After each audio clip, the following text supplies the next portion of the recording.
11th and 12th आज classes में आपका स्वागत है। जैसा कि हमने आप लोग को बताया था कि हम बताएंगे आपको कि 1971 ईस्वी में लोकसभा चुनाव के दौरान अर्थात हमारे हिंदुस्तान में जो 5वीं लोकसभा चुनाव हुई थी उस दौरान कांग्रेस पार्टी ने अपने आप को साबित किया था विभाजन के बाद कि हकीकत में भारतीय राष्ट्रीय कांग्रेस का उत्तराधिकारी श्रीमती इंदिरा गांधी ही है। इसलिए इंदिरा गांधी ने 1971 के लोकसभा चुनाव में आपको एक नारा दी थी, गरीबी हटाओ का।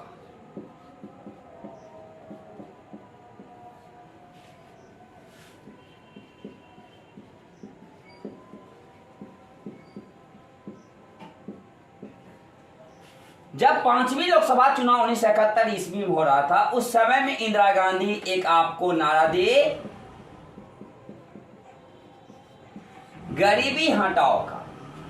पूरे हिंदुस्तान वासियों को लगा कि अब गरीबी जो है हटेगी। मतलब ये नहीं आप समझिए कि गरीब हट जाएंगे, गरीब और गरीबी में अंतर है, क्योंकि गरीब है वह व्यक्ति हमारे हिंदुस्तान में जिन्हें रोटी कपड़ा मकान नहीं है। अर्थात गरीबी का अर्थ है कि अगर आपकी इनकम बढ़ जाती है, आपकी आय बढ़ जाती है, तो आपकी आवश्यकता की जो वस्तु है रोटी कपड़ा मकान, इसके अलावे भी आपकी अन्य जरूरत जो है शिक्षा और स्वास्थ्य, ये सब भी आपको पूरा होने लगे तो आपकी जो गरीबी है वो स्वतः खत्म होने लगती है।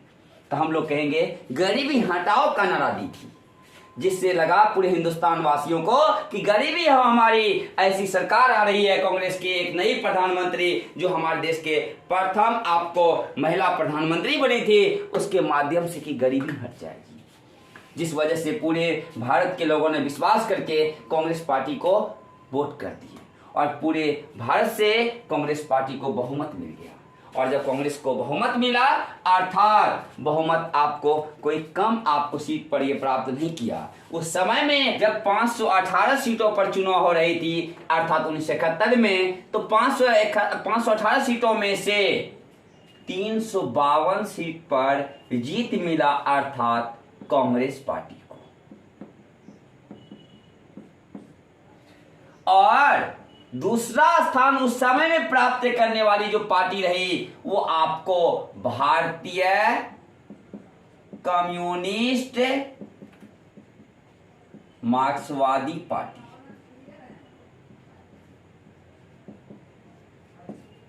जिसको हम लोग CPM के नाम से भी जानते हैं। इन्होंने मात्र 25 सीट प्राप्त किया था। अगर हम लोग बात करें तो आपको तीसरा स्थान प्राप्त किया था, जिससे ये अलग हुआ था। आप हमें कमेंट के माध्यम से बताएं कि आपको भारतीय कम्युनिस्ट पार्टी किस पार्टी से अलग होकर के 1964 ईस्वी में बना था। अर्थात जब आपको हिंदुस्तान में सफलता प्राप्त किया भारतीय राष्ट्रीय कांग्रेस, तो आपको इंदिरा गांधी प्रधानमंत्री पुनः बन गई। जब इंदिरा गांधी प्रधानमंत्री बनी तो लोगों को उम्मीद थी कि गरीबी हमारी हटेगी, लेकिन गरीबी हटी नहीं, गरीबी लोगों की बढ़ गई। के बदले 1972 में बेरोजगारी बढ़ गई, अर्थात लोगों की बेरोजगारी बढ़ी और सामान की कीमत बढ़ा, जिस कारण आपको गरीबी बढ़ने ही लगी। 1972 के बदला 73 में और ज्यादा हो गया और आपको 74 में और ज्यादा ये समस्या आपको आ गया। तब जाकर के हमारे बिहार के छात्रों ने बिहार के पटना से छात्र आंदोलन प्रारंभ कर दिया और जिसका नेतृत्व आपको जेपी जी किए थे। आप हमें कमेंट के माध्यम से बताएं कि जेपी का पूरा नाम क्या था और इन्हें अन्य किन किन नामों से जाना जाता है। और ये आंदोलन बिहार के अलावा गुजरात से भी आरंभ हुआ था 1974 में। इन्हीं सब मुद्दों को देखते हुए हम इसी साल हम जानते हैं, आप लोग भी इन बातों पर सहमत हैं कि आपको देशव्यापी रेल हड़ताल भी हुआ था।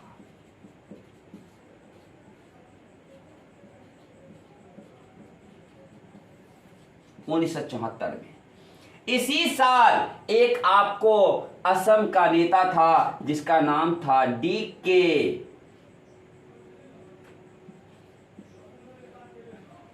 बरुआ। इन्होंने आपको एक नारा दिया था, इंदिरा इज इंडिया, इंडिया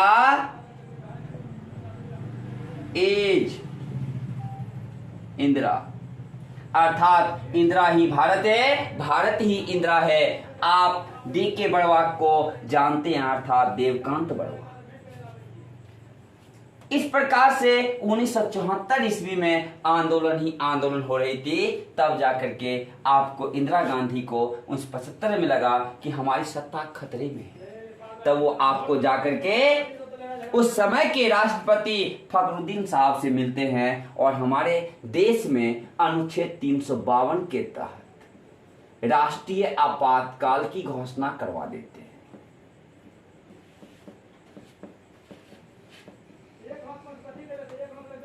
25 जून 1975 ईस्वी को।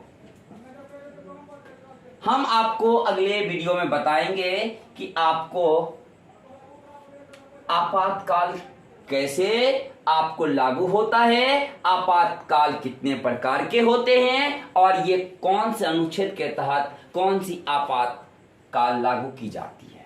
साथ ही हम बताएंगे आपातकाल के दौरान क्या क्या घटनाएं हुई और आपातकाल के बाद कांग्रेस का क्या अस्तित्व रहा।